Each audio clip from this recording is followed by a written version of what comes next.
He's okay!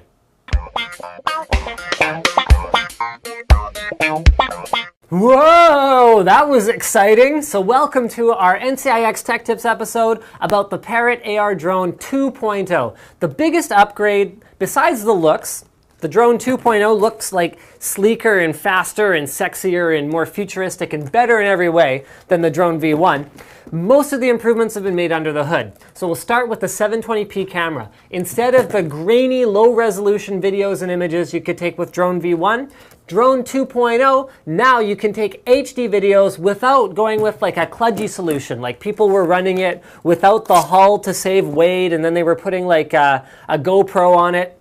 No longer necessary, whether you're using manual piloting or the autopiloting feature enabled by its vastly superior processing power. Drone 2.0 takes great videos up in the air. They have also expanded the polypropylene hulls. They've made it more durable than the original one, which is really saying something because the original drone that I have survived some pretty significant crashes and falls without sustaining any damage or even with fairly minor damage.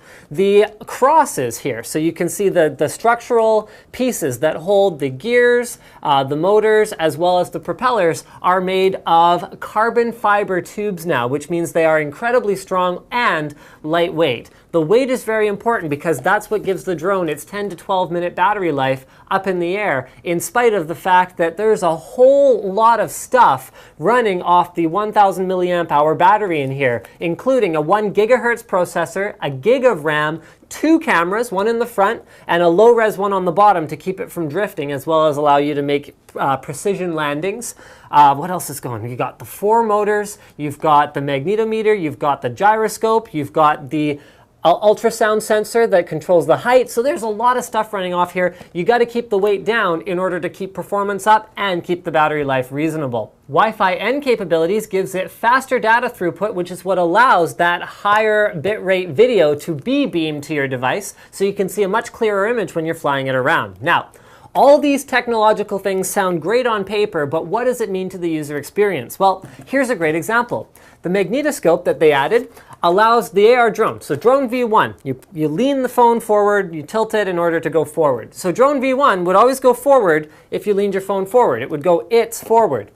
The Drone V2, Drone 2.0, can actually be configured so that even if it's oriented so the drone is facing you, if you go like this, it'll still go that way because it knows what direction it's facing. The pressure sensor that it has on board allows it to maintain vertical stability, that is not, fly up or fall down, even at heights in excess of 100 feet off the ground, whereas Drone V1 got pretty unstable with its ultrasound sensor alone. Once you got about 20 feet off the ground, it didn't really know where it was anymore. So those little tweaks, plus the fact that they've now built in functionality like in-air flips, so you can turn over the drone with the push of a button, make it much more powerful and much more exciting to use. Stay tuned and we're going to do some usability tests with this awesome little device.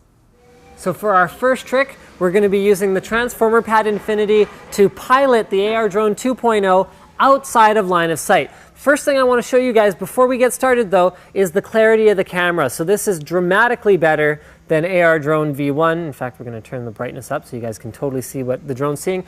And the most impressive thing, other than the image quality, is check this out. Go look at the screen.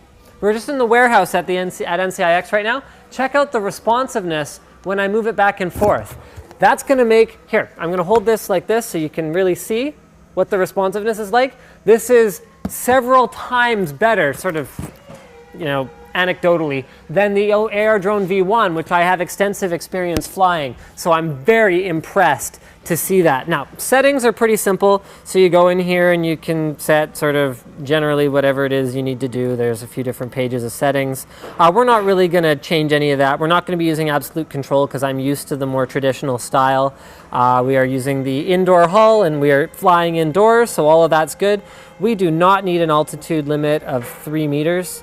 So we are going to adjust that to maybe like 10 meters. We don't need to go that high. We're in the warehouse.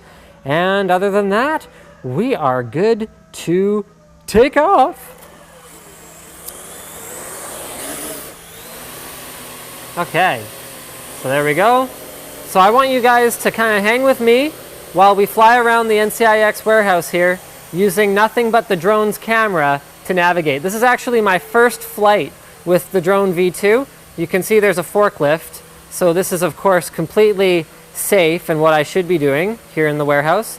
So you can see the adaptive video bit rates, and we're gonna just kind of increase our height a little bit so that maybe we can avoid getting smoked by that thing. You know what, let's just turn around and bail on that.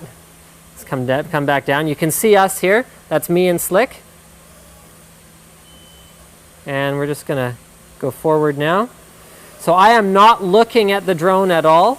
I am flying it 100% by staring at the screen. In fact, you can see that because even though the drone is close enough to me that I could be looking at it, you can see I'm staring down at the screen. So we're gonna go this way and go down a little bit, maybe go forward.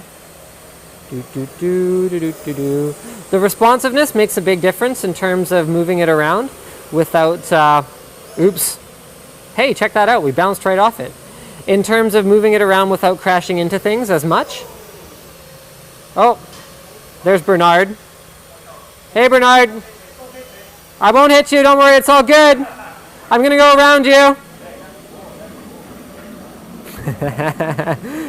So yeah, in case you guys were wondering, we are legit in the warehouse right now. So let's go and see, there's some fractal cases right there. There's some more stuff, there's some Antec cases. So we are totally navigating out of sight now. I have no line of sight. You can even hear the air drone is quite far away. There's some thermal tape cases moving around here. And we are pretty much out of easy Wi-Fi range now, I think. Oh, no, it's still going. Wow, the range is so much better on drone 2.0 than it was on drone 1. This is outstanding. There's a TJ07. Oh, my favorite case. And the image quality is just 100 times better. Okay, so we're too far away. So why don't you actually, oh no, we're tethered. We can't actually move the camera, but there you go. There's our out of line of sight flight. Stay tuned for more tests. Okay, so I'm gonna go get the drone just to give you guys some idea of how far away it was. It's, is it another one down? Oh wow, it's way down here. So it's still hovering down at the end there because we lost the link. I'm gonna go grab it. Oh no, it landed. Never mind. It's all good. So I'm about, I'm running, and I'm back. So I'm about that far down again before we lost our link through all of these boxes and all that. So we're going to do an outside range test to see what kind of straight range we can get without all these obstacles in the way. So for our outdoor range test, we're on a pretty gusty day today. If you guys can see the trees, and I'm gonna throw this leaf up and you're gonna see that it drifts pretty far away from me. However, we did our AR Drone V1 range test on a similar day. We've got about 55% left on our battery. I'm just demonstrating the iOS app is very similar to the Android app in pretty much every conceivable way. AR Drone V2 is much easier to fly than V1 in my limited experience with it. So let's go ahead and take her for a spin. In spite of the gusts of wind, so you can see those trees moving around, AR Drone V2 is still able, see I've let go completely, to regain its hover and hold its position. You see how it's fighting with the wind in order to stay stable? I wouldn't recommend flying it on a day like this, but you can see that she can handle it. So we're gonna just go to the right, go forward. Oops, there we go. All right, let's keep taking her down. So let's see how far we can go before we lose Wi-Fi range here. Look at that wind, holy smokes. It's kind of crazy to be piloting it amongst all these cars right now. Oh, there's some real gusts coming in now. Try and maintain it over the concrete strip there. So you can see the drone V2 is quite far away now. We're keeping her close to the ground because that's going to make it more stable. However, you can fly it higher up should you experience that desire. So I've let go now and I'm letting it hover again, but you can see we still have a good video feed here. You can see the bumpiness from the drone hovering right now. We're going to go ahead and move her forward a little bit more. There you go. Still going, still going. So it's about 70 meters away right now, which is pretty respectable. And it's at the point now where you wouldn't be able to pilot by line of sight anyway, because it's so small, it's just a speck in the distance, and the video just disconnected. However, we still have control, and the video reconnected. So that's about the limit of the range. That's about 70 to 80 meters away now, and I'm gonna go ahead and go retrieve it now.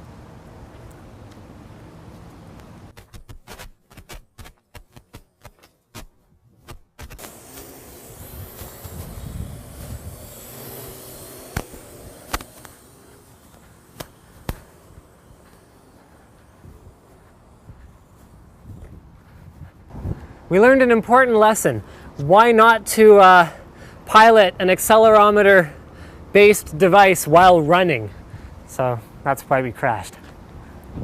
So for our last practical test of the day, we're going to be recording video on the Drone 2.0. So in the, it used to be you had to get a third-party app to record. Now within the Parrot app, you just press record right here, take off the drone, and we're just going to do a short video recording of us flying down the parking lot a little bit. Oops, there we go. Whoa, hey ho, there we go. All right. Once again, the wind is very gusty today, so here's our little video where we're gonna kind of cruise down here and we're gonna not get blown around too much. I should stress that this is a worst case scenario for the drone too, whereas normally you'd have a lot easier of a time flying it, and I hope I can bring it back. Hold on a second. I can still hear it.